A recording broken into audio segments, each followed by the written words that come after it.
YouTube channel SRB মুক্তি। আমি বলছি সুকৃতি রঞ্জন বিশ্বাস।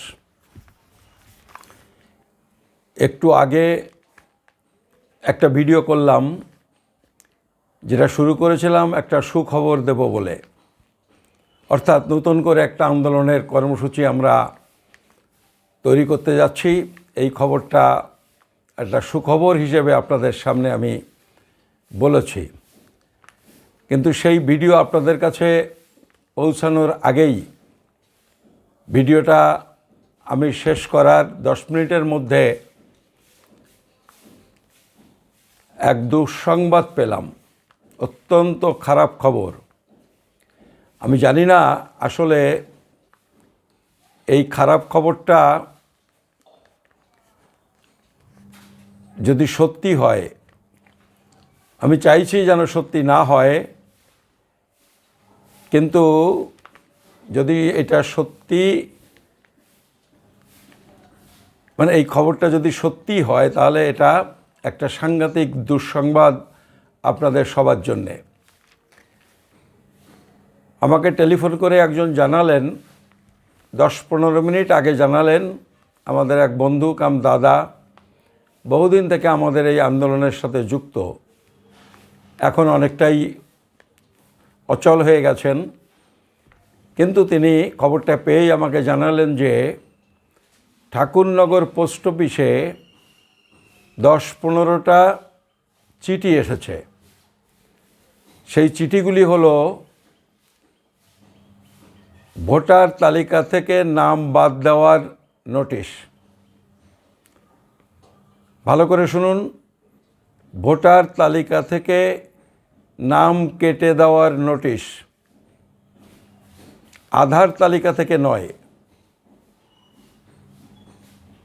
ফলে ভোটার তালিকা থেকে নাম কেটে দেওয়ার এই যে নোটিশ, যদি বিশেষ কোনো কারণে ছোটোখাটো কোনো ত্রুটি বিচ্যুতির জন্যে 10-15টা নোটিশ এসে থাকে, তাহলে একরকম। কিন্তু যে আশঙ্কা আমরা করছি যে বাংলাদেশি মনে করে যে বাংলাদেশিদের নাম ভোটার তালিকায় উঠেছে, এইটা মনে করে যদি নামগুলো কেটে দেওয়া হয়ে থাকে, তাহলে বিপর্যয় কিন্তু নেমে এলো। আমরা অনেকেই ভাবছিলাম হয়তো ইলেকশনের আগে এরকম কিছু হবে না। আমার আগের একটা ভিডিওয় 4-5 দিন আগেই একটা ভিডিওয় বলেছি যে আশঙ্কা হচ্ছে এরপর ভোটার তালিকা থেকে নাম কেটে দেওয়ার নোটিশ আসতে পারে। এই কথা আমি বলেছিলাম ভিডিওতে। এইভাবে বলেছিলাম যে 1 মাস টাইম দেওয়া হলো, আপনি বিডিও অফিস বা জেলা অফিস বা কোনো অফিসে আপনার নাগরিকত্বের প্রমাণপত্র নিয়ে আপনি হাজির হন, না হলে ভোটার তালিকা থেকে আপনার নাম কেটে দেওয়া হবে।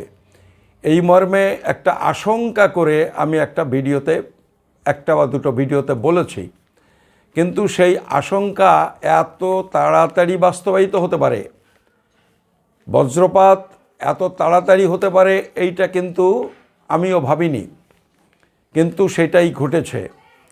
সেটা এসেছে representation of the people's act 1950। Representation of the people's act 1950 এই ধারার উল্লেখ করে নোটিশ এসেছে। এই ধারার রুলস কত? রুলস উল্লেখ করেছে 21A। Representation of the people's act 1950 rules 21A অনুযায়ী নোটিশ পাঠিয়ে বলা হয়েছে যে এই নোটিশ পাওয়ার নির্দিষ্ট সময়ের মধ্যে, তারিখ উল্লেখ করে দিয়েছে চিঠিতে, তার মধ্যে বিডিও অফিসে কাগজপত্র নিয়ে হাজির হতে হবে, না হলে ভোটার তালিকা থেকে নাম কাটা যাবে। এবং পরিষ্কার বলেছে, কোনো না কোনোভাবে আপনার নাম ভোটার তালিকায় উঠেছে, এবার আপনাকে উপযুক্ত কাগজপত্র নিয়ে বিডিও অফিসে হাজির হতে হবে। নোটিশের তারিখ কত? নোটিশের তারিখ হলো 20শে ফেব্রুয়ারি। নোটিশের তারিখ 20শে ফেব্রুয়ারি আর হাজির হতে বলেছে 27শে ফেব্রুয়ারির মধ্যে। মাত্র 7 দিন সময় দেওয়া হয়েছে এবং খুব স্বাভাবিকভাবে ভোটার তালিকায় নাম উঠতে গেলে ভারতীয় সংবিধানের 326 ধারায় পরিষ্কার উল্লেখ আছে, একমাত্র ভারতীয় নাগরিকদের নাম ভোটার তালিকায় উঠবে। ভারতীয় হতে হবে, 18 বছর অন্তত বয়স হতে হবে, তাছাড়া অন্য কোনো পথ নেই। সেটেলমেন্টের কাগজ দেখালে হবে না, চাকরির কাগজ দেখালে হবে না, কোনো কিছু দেখালে হবে না। ফলে 27শে ফেব্রুয়ারির মধ্যে এই হাজির হতে বলেছে কাগজপত্র নিয়ে, মানে হচ্ছে নাগরিকত্বের প্রমাণপত্র নিয়ে তাকে হাজির হতে হবে, না হলে ভোটার তালিকা থেকে তার নাম কাটা যাবে।